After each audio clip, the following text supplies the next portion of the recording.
because they're pretty famous for raising one of the largest Series A's in not only in Web3, but also in financial services. They raised about 500 million back in 2021. You might know them for being a payments company, but actually a lot's changed since then. So Ivan, give us a bit of an update. You've been busy. What's Moonpay all about now? Sure. Well, first off, hyped up to be here. Let's get a woo from the audience. NFT Paris. Woo! Give it a woo. You can do better than that. Yeah, I was actually blown away just being outside, just seeing the line upon lines to come in here. It took me 45 minutes just to get directly on this stage right now. So people are asking me, is Web3 dead? I think Web3 is far from dead. People are excited about this technology. They're excited about the next generation of the internet. When I started Moonpay, it was around solving a very simple problem. What I talk about a lot is crypto really needs to pass the mom test. My mom, if I try to tell her about crypto and getting started and setting up a wallet and just getting her first cryptocurrency, it was hugely painful. 2018 was when I was really focused on looking at what were the user experiences that existed in crypto and how could we improve on them. The very first version of Moonpay went live with Bitcoin.com. Our very first transaction, it was March of 2019. And what we did was we said, how do we make it simpler for people that come to Bitcoin.com to top up their Bitcoin.com wallet? And we used the distribution point of their Visa and their MasterCards, right? Billions of people already on those networks. How do we make it simple for them to buy and top up their wallet? Because in the past, what you would have to do is you had to go to an exchange, you had to put in a spot order, you had to buy that cryptocurrency, and then withdraw it to your wallet, which in my view made no sense. Like, it needs to be a slick, couple taps of an experience and you have cryptocurrency in your wallet. So I remember it was a bear market. I was trying to raise a seed round for Moonpay. I was turned down by pretty much everybody. And we even had a client. We were up and running. We were generating revenue, but it was very difficult to convince people at that point because of the bull market of 2017. People had lost interest in crypto. 2018, 2019 were tough years. But we kept at it. We kept installing our infrastructure in a number of the major wallets. Today, we power 6 of the 10 most popular wallets on mobile. If you search buy Bitcoin or buy Ethereum, I want to give a shout out to our SEO team and our growth team. I think they've done a remarkable job. If you search buy Ethereum, buy Bitcoin, Moonpay will be one of the very first things that comes up, or our partners will come up. And we're constantly working to iterate and improve our service. We have a mindset at Moonpay, we call it Kaizen, which literally means change for better in Japanese, and we're making these continuous incremental improvements every single day. And the ambition of the business as a payments business is to cover every payment method across every geography. So we're going to continue localizing the experience and making it better for Moonpay customers all around the world. We have 15 million today to onboard and buy their first cryptocurrency. But from there, I think one of the really exciting things I've seen over the last couple of years is really the emergence of NFTs and the content of crypto changing. So it's not just a cryptocurrency, a new form of digital money that you can use. I didn't necessarily see, how many people here have used cryptocurrency in the last week? Actually, this is pretty impressive. A lot of the audiences, a lot of people don't use cryptocurrency yet in everyday life. So I see what's more interesting, actually, how many people have used an NFT or bought an NFT or engaged in an NFT in the last week? It's actually less hands than cryptocurrency. That doesn't make any sense. But I imagine if we surveyed the entire audience here, they would say they're excited about NFTs. And I'm really excited because I think the barrier to entry is much lower. And really, it's a new form of content. It's a new file format. And this file format can represent virtually anything. It could be a collectible. It can be music. It can be art. It can be entertainment. It can be fashion. And so when I looked at the crypto audience, I said, this is a very small audience. How can this audience become bigger? And NFTs overtook crypto in terms of search volume over the last year. So the trend is definitely moving in another direction. So when I looked at our business, I said, we need to make it easier for people to purchase NFTs. So then we started studying that behavior, and we saw that people were having to go buy cryptocurrency to buy Ethereum or buy Solana to then go get their first NFT, which again, in my view, didn't make a lot of sense. We need to simplify that process. It doesn't make sense that people have to get this digital currency first before buying an NFT. So over the last year, we shipped NFT checkout which is now live on OpenSea. So if you go to OpenSea, you can now use your debit or credit card to purchase directly. And we take out that complexity of having to go acquire Ethereum first before you can go buy your NFT. You can just have a simple checkout experience. And so that's the buy side of our business, 15 million customers, constantly trying to find new geographies, new payment methods that we can add, improving that experience. We're fanatical around conversion, just studying that journey. But then on the other side, over the last year, we've become a bigger business. We saw an opportunity to get involved at an earlier stage and increase the funnel of people coming into Web3. So we see when we describe Moonpay today, we don't describe ourselves just as a payments infrastructure business. We describe ourselves as a Web3 infrastructure business. And the big opportunity, which I think a lot of people here are excited about, are the biggest brands. The biggest brands in the world are seeing the opportunity to engage not just with their audiences, but with communities. And I define the difference between an audience and a community. An audience being passive, where you can learn the insights of how your audience has interacted, but a community that's actively engaged. And that's what's so exciting about Web3. You have all these incredible on-chain analytics, which you can actually link to things off-chain, and you can start to build these really interesting relationships with consumers. And in the last year, we saw Nike, we saw Dolce & Gabbana, we saw Tiffany's launch, $250 million of revenue that they generated through their digital collectible strategy. We're very early days, and I think there's huge opportunities to bring more content into the space. So over the last year, we built another business called Hypermint, which enables any brand to launch a smart contract, whether they want to do it on an EVM-compatible chain, Ethereum, Polygon. They can do it on Solana. They can launch their NFTs with us, and then we plug that into our payments infrastructure to make a really seamless end-to-end journey.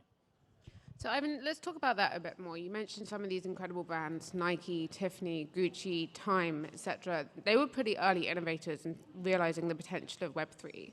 How is Moonpay and Hypermint working with them, and what are you seeing now, having, they went through the boom? Are we going boom bust, or is it even more interesting coming out now? So one of the phrases I love in cryptocurrency is HODL, which means hold on for dear life. I think it's a highly volatile space, but it's emerging technology. And with any disruptive emerging technology, you're going to go through waves of adoption. You start with your innovators and your inventors, then you move to your early adopters, then you move to an early majority, and then you move to your late majority. I think we're still very much in the early adopter to early majority phase right now. I think more and more people are starting to see these use cases come to life. But I think a lot of the boom and bust, and we saw a little bit of a boom and bust within the NFT space, a lot of that was driven, if you actually look at the content that people were participating with or engaging with, a lot of them were profile picture-based NFTs, which I still think are really cool. It's a way you can express your identity online. You can change your profile picture to an NFT that's linked on-chain, and it can say something about you. But a lot of the activity around those NFTs, there was a lot of trading activity, a lot of speculative activity around the floor prices. And it's kind of similar to what you saw with crypto and a lot of the alternative cryptocurrencies. You saw a lot of that behavior emerge within NFTs. What I think is really exciting now, and the shift that we're starting to see, is kind of the future of what brands can, how brands can actually use this technology. And I think it's not just going to be about the metric of the revenue that they're able to generate as a result of pursuing a Web3 strategy and launching a new digital collectible. It will also be about how do they increase the lifetime value of particular customer segments or particular people within their community. And so we're already starting to see that with new loyalty programs coming to life on-chain, membership programs. I think that is probably going to be the next wave, is you can now have, and let's just break down a couple of really cool examples of some of the stuff that we did in the last year. One really cool example was Aloe Yoga. So a lot of people, I had never really known about Aloe Yoga as a brand, but I've become an Aloe Yoga fan. If you go to Los Angeles, you can't walk 2 seconds without seeing someone rocking Aloe Yoga gear. But they approached us. They were looking to launch a new high price point SKU. They were going to launch it at New York Fashion Week. It was $1,000 an item versus, in most cases, their items are in the couple $100 range. And what they did was they said, okay, we're not going to bring people and say, all right, crypto, NFTs, you're going to have to use this new technology. And behind the scenes, they used Hypermint's technology to mint a digital certificate, this proof of ownership that you own that particular SKU. And after the refund window closed, so no one could game the system, you can now go to an Ala Yoga house. They have these Ala Yoga experiential houses all around. They have them in California. They have them other parts of the United States. You can now show up with your Hypermint pass, and you're going to be able to get some cryotherapy. You can get a workout session in. And so they're targeting a micro community within the overall Ala Yoga audience. And so these are the kind of things that you're going to be able to do. And I think it's going to be, from a marketing perspective, there's two sides. From a marketer, an incredible new way to engage this community. But as a participant, you now have a more personalized and curated experience with the brands that you love.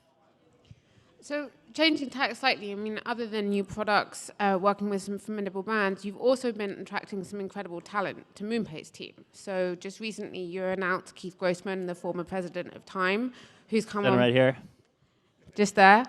And you also brought on the former president and COO of Coinbase, Asif. Tell us about what these big hires mean for you and where the company is going next. So as an entrepreneur, what you'll recognize is everything is about the team. You have to build a super team. If you want to build incredible products, you have to assemble the best team. And so that's an iterative process. It takes a while to attract the kind of talent to take your business to the next level. And I've spent a lot of my time. I see, as my role as CEO, it's really a talent manager. I'm trying to identify the very best talent across every single department and aspect of what we do. So I'm really excited that we have Keith on board. Keith is an incredible person. You guys should get to know him. He launched the Timepieces initiative, which was one of the very first corporate initiatives that I really admired. And if you guys are not familiar with the Timepieces initiative, just to tell you a little bit about it, so Time Magazine, a brand that many people know and love. I love Time for Kids. I used to read Time for Kids as a child. I remember I had to see it in school, and a lot of people would interact with Time that way. But they have an iconic brand.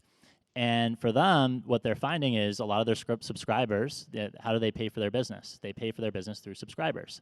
And so they found a new way to engage a certain subset of subscribers by launching these timepieces. So they took the IP that people love, the Time magazine cover, and they created these different timepieces that people could own and collect. And now you can go to time.com, connect your wallet, and you are essentially beyond just a subscriber. You're a premium member of the Time community. And from there, you can experience events, but they've curated a very specific audience of Time that loves it. And what's interesting, where people were paying up to thousands of dollars for these timepieces. The annual subscription for Time magazine was around $40. So for them, it was a new way to track revenue, but it's also a new way that they can personalize and curate the content based on the NFTs that people have when they engage on the platform. So I think that was a great example. And so I said, well, we're going to be doing more work. We want to onboard as many people into Web3 into this ecosystem. We need someone that's done it before with a brand. And so Keith is now running as president of enterprise at Moonpay. And then Asif, just having someone that's been through the waves of cycles of adoption at Coinbase. Coinbase is a company I continue to admire around the user experience that they had built. For us, one of the things that Asif and I really connected on was, what is the future of bringing people into Web3 and this new technology? It might not just be financial services and the financialization of these different crypto assets. I actually think the next big wave will really be around culture. And so we agreed around that. It will be the culture that brings more and more people into Web3. So that's what we're really excited around the next phase of adoption.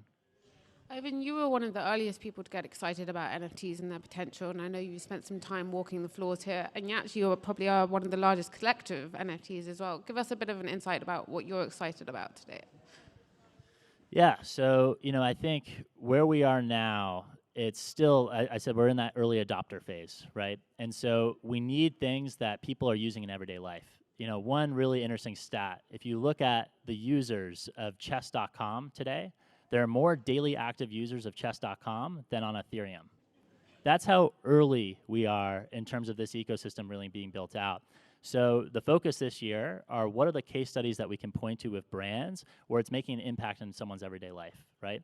So, I think from my side, what's exciting is all these people here. Look at all these people here. Like, there's still a very engaged audience that's excited about the future that's to come in the space. So I'm spending more of my time speaking to these brands, learning what they want to achieve. And now what's really exciting with Moonpay is we can help these brands go completely end to end. one of the recent things that we did was we acquired a agency called Night Shift, which we rebranded to Other Life. They're based in Toronto. They're awesome guys out there. They're actually somewhere in this audience, Moody and Perot, probably downstairs, probably speaking to brands. But they were helping a lot of these brands navigate some of the complexity around building out the front ends, building out the websites. And frankly, as a business, we need to start doing things that don't scale in the beginning to start building the flywheel effect around this content. So a lot of my focus this year is what are the biggest things that we can point to that are making a difference where people are getting on board in everyday life. And what's really exciting is you have brands like Nike and Starbucks that are investing heavily in this space, and they're building out all this new content. So I think those are ones to watch. I think gaming is another area that, the reality is it takes years to build really good games. Some of these gaming studios, a lot of the games that you know and love, would take, over 5 years in some cases to build. So we're starting to see some interesting implementations. Yuga launched Dookie Dash, which I actually think was a huge step forward for this space in the sense that, it's a mini game, but they brought in the Web3 mechanic with authentication, right? They made it easy for you to authenticate and bring your ape into the experience. They created this token-gated gaming experience, and it was simple to use. I think the next step is how do we bring more normies into the space, and how do we get people that don't have wallets specifically to start to interact with these new gaming experiences? And I think that's where we're going to go next. I think our time is almost up, but leave the audience with what can they get excited about what's next for Moonpay? So definitely recommend you guys to check out moonpay.com. One very cool thing that you can check out right now is the Moonpay Passport. So we launched we launched the idea of it during Art Basel of last year with ThankYouX, who's one of the leading creatives in the space. And one of the things that we're going to be doing is we're going to walk the walk. If we're going to tell brands all these exciting opportunities around how they can engage with this technology, we should be walking the walk with our own users. We have 15 million customers at Moonpay. How can we build a better experience for our Moonpay users? And so we're launching the Passport program. Anyone can apply for the Moonpay Passport. And it's going to give you a more personalized, curated experience inside of Moonpay. And so we're going to be launching that soon. People can sign up for the wait list. But I'm super fired up to use this technology and drive better outcomes and better experiences for the people that use Moonpay. Thank you. And thanks for everyone.